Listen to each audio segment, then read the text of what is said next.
Bienvenue à tout le monde sur la Voix de Louis. Je vous remercie d'ores et déjà de vous abonner. Je remercie ceux qui se sont abonnés en masse ces derniers jours, surtout d'ailleurs au travers des shorts. Je vous conseille d'aller voir les deux, les shorts et les vidéos normales.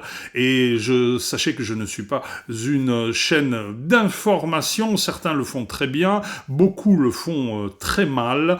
Et moi, je suis juste là pour vous donner mon avis, pour faire les critiques du système, et si ça ne vous plaît pas, eh bien, c'est très simple, vous allez voir ailleurs, je m'en moque éperdument. En attendant, si vous restez, sachez qu'aujourd'hui, je vais traiter du service militaire que Macron veut remettre en place contre vents et marées qui vont se lever au travers des problèmes d'infrastructure, tant techniques que personnels. Allons-y. Macron a en effet annoncé que à partir du mois de juillet prochain, les jeunes de 18 à 19 ans pourront intégrer un service militaire dans lequel ils apprendront à se lever le matin, à se laver, à s'habiller, à faire leur petit déjeuner, à balayer, à faire leur lit, etc., etc. Mais là où cela m'inquiète le plus, c'est qu'ils apprendront aussi à se servir d'une arme.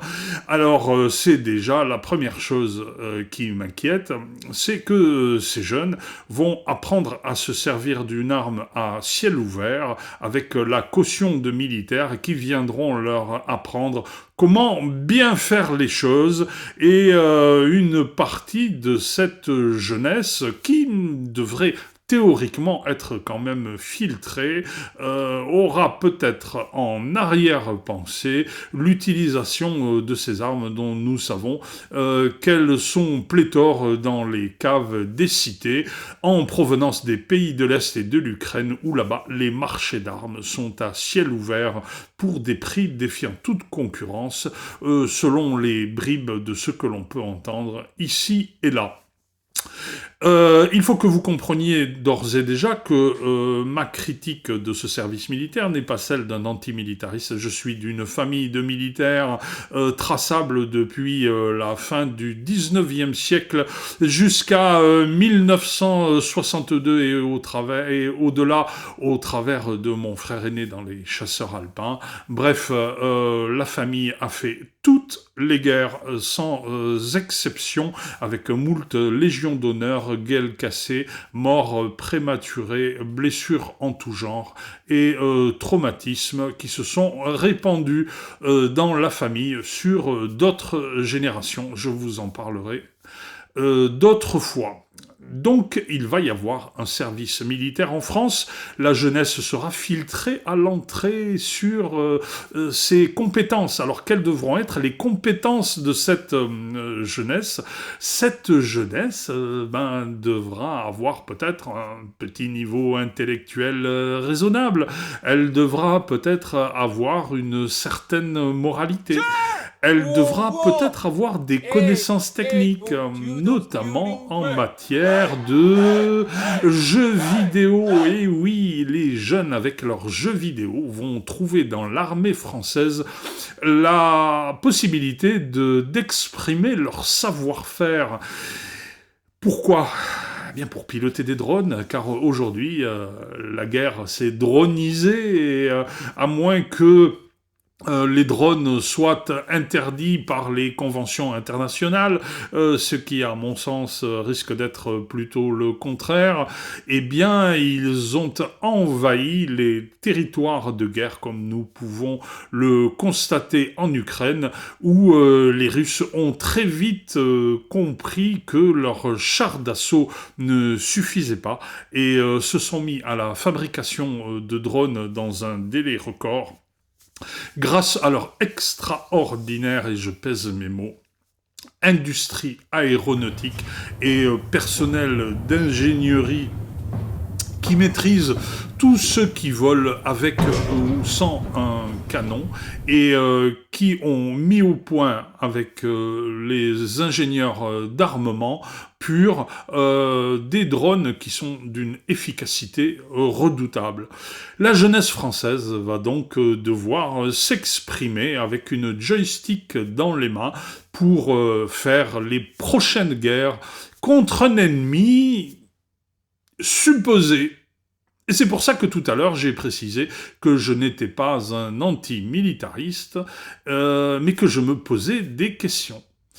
Macron a plusieurs fois énoncé un ennemi, des ennemis qui évoluent, qui se révèlent, etc., etc. Alors qui peuvent être ces ennemis c'est Poutine. C'est Poutine, l'ennemi, le méchant russe qui mange les enfants, mais qui malheureusement vient d'annoncer que si les Européens voulaient que soit mis par écrit la non-volonté russe d'envahir l'Europe, ce qui quand même est relativement drôle. D'ailleurs, Poutine avait un petit sourire narquois, l'air de dire « Qu'est-ce que vous pouvez être bête d'imaginer que nous pouvons envahir l'Europe alors que nous avons mis 3 ans pour envahir les quelques milliers de kilomètres carrés, les quelques milliers de kilomètres carrés d'Ukraine qui ne sont pas encore terminés. Et oui, j'avais fait le calcul il y a quelque temps qu'il aurait fallu plus de 230 années à l'armée russe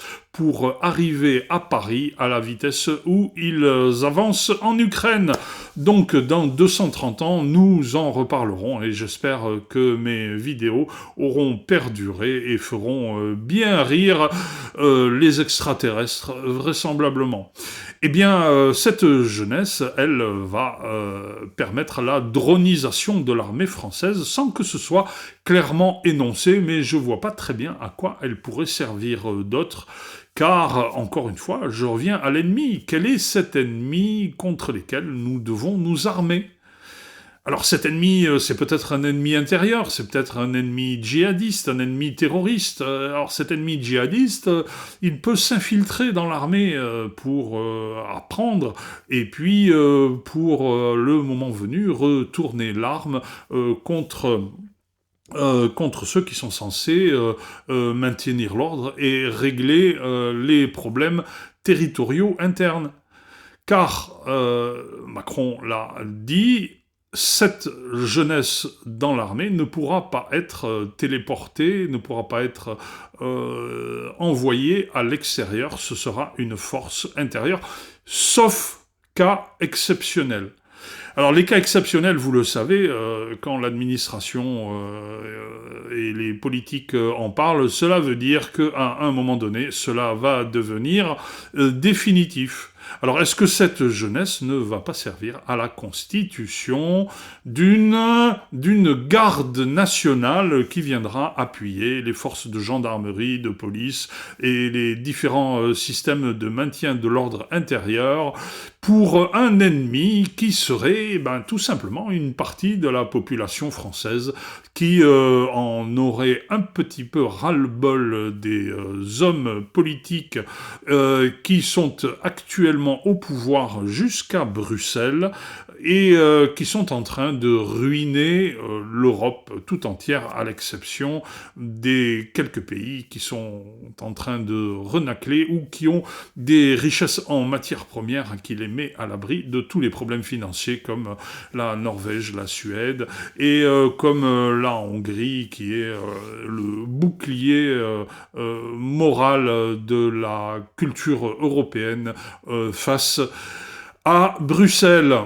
Eh bien, malheureusement, ces ennemis qui n'ont pas été énoncés, pour lesquels Macron reste dans un flou artistique, parce que finalement, il ne sait peut-être pas qui il est, cet ennemi, et il a peur d'une levée de bouclier lors des prochaines élections qui s'annoncent absolument délicieuses en 2027, et il n'aura de toute façon pas eu le temps de mettre en place quoi que ce soit de suffisamment dangereux pour l'expression des opinions contraires à la sienne et au système qu'il a mis en place avec des politiques grassement payées que l'on peut considérer être une forme de corruption et qui est devenu un modèle national avec les différentes strates administratives où tout un tas de fonctionnaires hauts, moyens et subalternes